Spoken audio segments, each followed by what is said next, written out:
تیسری سطح اور تیسری لحاف ہے معاشرتی نظام۔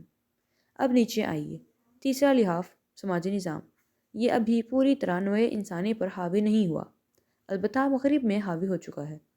اس کا اصول ہے آزاد جنس پرستی، مرد اور عورت کی مکمل مساوات، یعنی آپ جس طرح چاہیں اپنی جنسی خواہش کو پورا کریں، بس دونوں طرف سے رضامندی ہونی چاہیے، کنسنٹ ہونی چاہیے، جبر نہیں ہونا چاہیے۔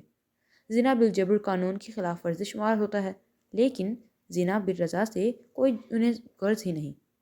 اس کے نتیجے میں فیملی سسٹم برباد ہو گیا ہے۔ اولاد کو بھی والدین بلوغت کی قانونی عمر کے بعد گھر سے نکال دیتے ہیں، چاہے لڑکا ہو یا لڑکی، کہ خود جا کر کماؤ اور کھاؤ، ہم پر اب کچھ ذمہ داری نہیں۔ تو بس ایک خاص عمر تک تھی۔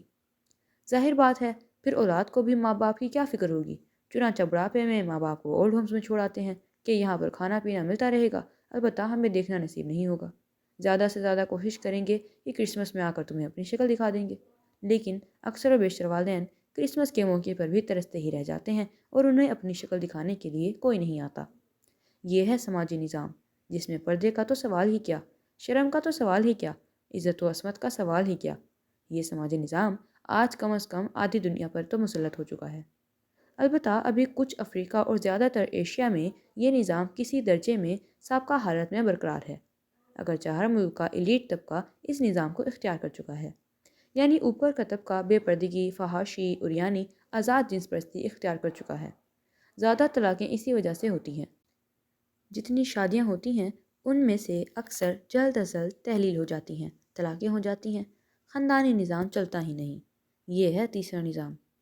البتہ مشرقی ممالک میں ابھی شرم و حیا کا کچھ عنصر باقی ہے اور خاندانی نظام کچھ نہ کچھ کسی حد تک برقرار ہے۔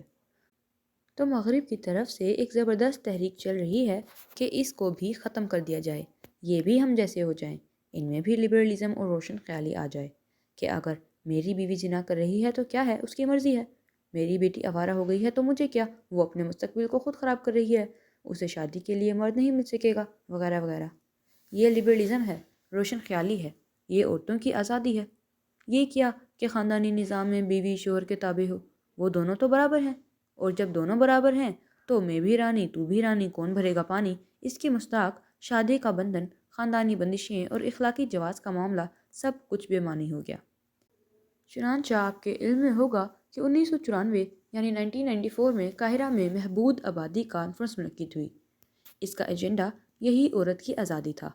پھر 1995 یعنی 1995 میں بیجنگ کانفرنس منعقد ہوئی۔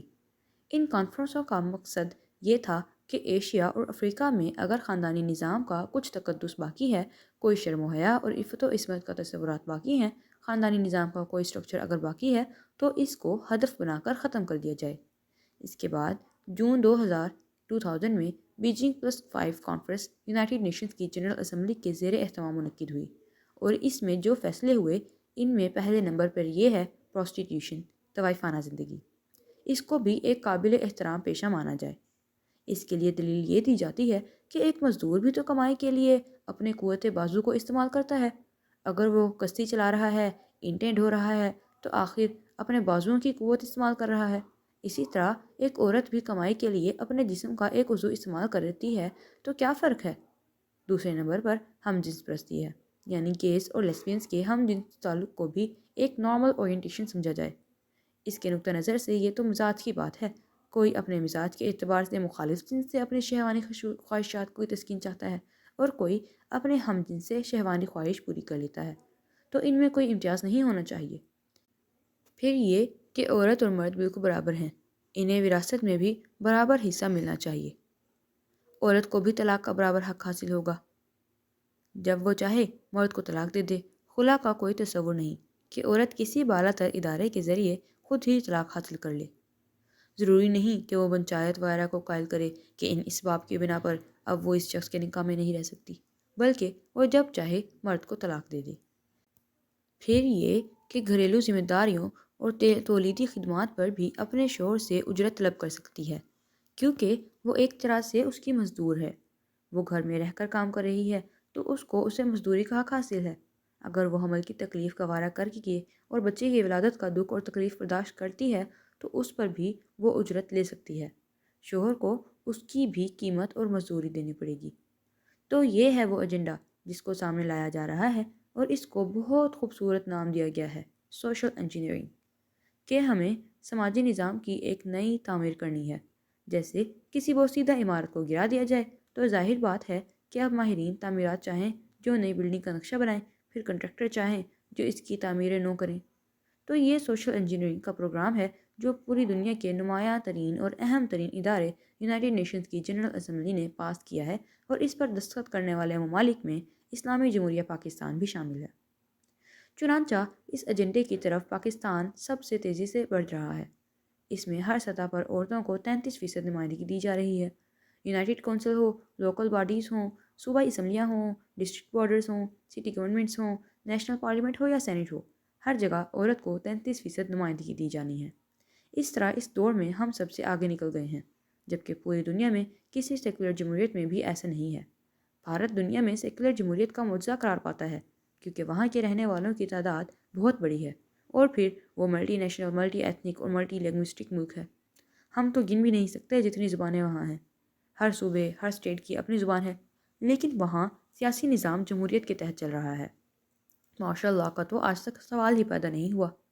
زیادہ سے زیادہ 1 یا 1.5 سال کے لیے ایمرجنسی عائد کی گئی تھی، اور ایمرجنسی بھی دستوری ہوتی ہے، وہ ماورائے دستور نہیں ہوتی کہ کوئی جرنیل آیا اور اس نے دستور کو اٹھا کر پھینک دیا، اپنا PCO بنایا اور ججوں تک سے حلف لے لیا۔ بھارت جیسے ملک میں ایسا آج تک نہیں ہوا۔ اسی لیے جمہوریت کا جو سب سے اونچا لحاف ہے، بھارت کو اس کا معجزہ مانا جاتا ہے۔ لیکن وہاں بھی کسی عورت کی نمائندگی اس معنی میں نہیں ہے۔ ہاں، عورتیں الیکشن لڑ سکتی ہیں، ہمارے ہاں بھی یہی نظام تھا۔ چنانچہ بیگم عابدہ حسین الیکشن لڑتی تھیں کیونکہ وہ زمیندار ہے، جاگیردار ہے۔ اسی طرح بے نظیر بھٹو الیکشن لڑ کر آتی تھیں، لیکن عورتوں کے لیے علیحدہ سیٹیں نہیں تھیں۔ اور پھر اس وقت یونائٹڈ نیشنز اور باہر کی حکومتیں NGOs کو پیسہ دے رہی ہیں، اور NGOs اس ملک میں نیا نظام تعلیم لا رہی ہیں جس میں زیادہ توجہ عورتوں پر ہے، تاکہ ان کے اندر یہ شعور پیدا ہو کہ ہم محکوم ہو کر کیوں رہیں۔ تو یہ تیسرا معاملہ ہے جو مغرب میں اپنی انتہا کو پہنچ چکا ہے، یہاں تک کہ 3 سال پہلے بل کلنٹن نے اپنے ایک سالانہ خطاب میں کہا تھا، عنقریب ہماری قوم کی اکثریت حرام زادوں پر مشتمل ہوگی۔ اس نے حرام زادے کے لیے بیسٹرڈ کا لفظ استعمال نہیں کیا تھا، بلکہ لفظ تھا بورن وداؤٹ اینی ویڈلاک، یعنی بغیر اس کے کہ عورت اور مرد کے مابین شادی کا بندھن ہو، اولاد ہو رہی ہے۔ اسی کو ہم حرامی کہتے ہیں۔ خود یہودی اس معاملے میں معاذ اللہ ثم معاذ اللہ حضرت عیسیٰ علیہ السلام کو باسٹرڈ کہتے ہیں۔ ان کا کہنا یہ ہے کہ مریم سلام اللہ علیہا کو یوسف نجار سے شادی کے لیے رشتہ تو ہو چکا تھا، لیکن ابھی رخصتی نہیں ہوئی تھی۔ اس سے پہلے وہ جنسی تعلق قائم کر بیٹھی، جس سے یسوع مسیح کی پیدائش ہوئی۔ معاذ اللہ ثم معاذ اللہ۔